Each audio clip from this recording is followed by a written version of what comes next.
Oxirgi marta horror video qo'yganimga naqd 11 kun bo'pti. Menimcha hammangiz horror videoni sog'indingiz. Qani unda videoni boshladik. Bizning birinchi o'rindagi mavjudotimiz Zatsing. Kelinglar bu haqda ham bir tenga qimmat ma'lumotlarni berib o'taman rasmiyatchilik uchun. Zatsing ko'pincha Error 402 nomli versiyada mavjud va u versiyada faqatgina buzilgan kodlardan iborat dunyo mavjud emish. Uning ko'rinishi juda ham ajoyib. Ko'plab qo'llari bor, xuddi 8 oyoqqa o'xshab. Bu uning buzilganligini ko'rsatadi. Tanasida yirtilgan va o'zgargan teksturalar mavjud. Bir ko'zi oq, bir ko'zi esa qora, xuddi qorong'ulik bilan to'laga o'xshaydi. Harakatlari glitch, tebranib, ba'zida esa bitta joyda bir necha marta uchrashi ham mumkin. Nihoyat ma'lumotlar tugadi. Ana endi Zatsing bilan uchrashgan bir nechta o'yinchilarni sizlarga ko'rsatib beraman. Bilaman bu sizlar uchun juda ham qiziq. Qani unda boshladik. Bizning birinchi o'yinchimiz qiz bola? Amayli nechun, nima qilibdi qiz bola bo'lsa, o'yinchi vijvaniya qilishda davom etardi. U avval verstak yasabdi, keyin verstakni qo'yibdi va verstakning ichiga kirib, o'ziga kerakli instrumentlarni yasay boshlabdi va hattoki ko'mir ham topibdi va toshlardan pechka yasabdi, lekin pechkadan foydalanmabdi. Women. Va yo'lidan chiqqan bechora qo'ylarni yo'q, junini olibdi. Nima deyapman? Shu joyga bitta narsaga tushunmadim. 9 ta jun. Bu degani 3 ta kravat degani, lekin bir kishiga bitta kravat ham yetadi-ku. 3 ta kravat, 9 ta jun. Nihoyat o'yinchi yotoq yasadi va qo'ydi.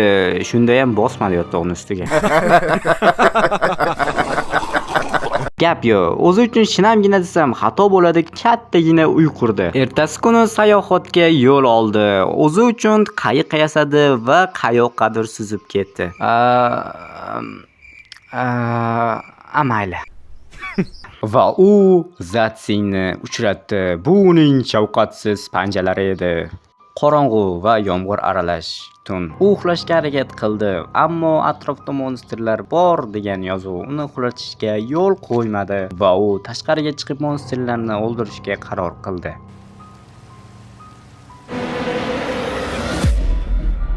Keyingi o'yinchimizning hikoyasi unchalik uzun emas. U katta tezlik bilan uyiga tomon yugurardi. Uning ortidan esa Zatsing kuzatib kelar edi. Shu payt Zatsing suvga sakraydi va birdaniga yo'q bo'lib qoladi. O'yinchi esa shoshib uyga kiradi va uni ortida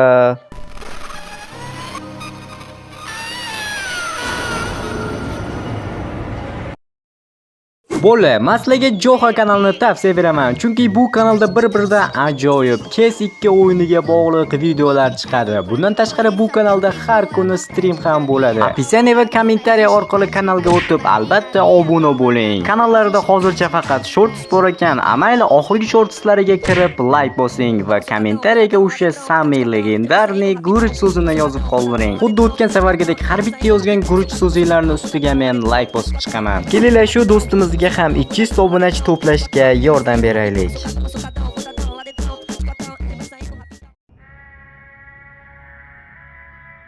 The Walking Tree. To'g'ridan to'g'ri tarjima qiladigan bo'lsak, yuruvchi daraxt degan ma'noni anglatadi. Bu daraxt haqida unchalik ko'p ma'lumotga ega emasman, lekin ayrim youtuberlarning videolarini ko'rib sizlarga shuni aytamanki, Walking Tree bilan bitta merda o'ynashni maslahat bermayman. O'sha yuruvchi daraxtning ko'rinishi mana shunday. Yaxshilab ko'rib olinglar. Agar sizlardan mana shu daraxt chiqsa, bilinglarki, sizlar u bilan bitta merda vijvaniya qilyapsizlar. O'yinchilar ham hayron. Bu oq daraxtlarning ichida nega daraxt nima qilyapti? Ular uy qurib uxlashdi. Mana bu nima? Nima bu? Mana bu bechorani yana ko'mib qo'ydi. Ular ekspeditsiyaga chiqqanlarida ularning ortidan daraxt yurib kelganini sezishdi va ularning yuragi yorilib ketdi. Mana bu yo'llarga qaraganda daraxt rostakam yurib kelgan edi. Bu yo'llar uning yurgan izlaridir va birdaniga kech tushdi. Daraxtda esa o'zgarishlar bo'la boshladi. Daraxt o'yinchilarning do'stlarini o'ziga o'ray boshladi. O'yinchilar esa qochish o'rniga yozishayotibdi.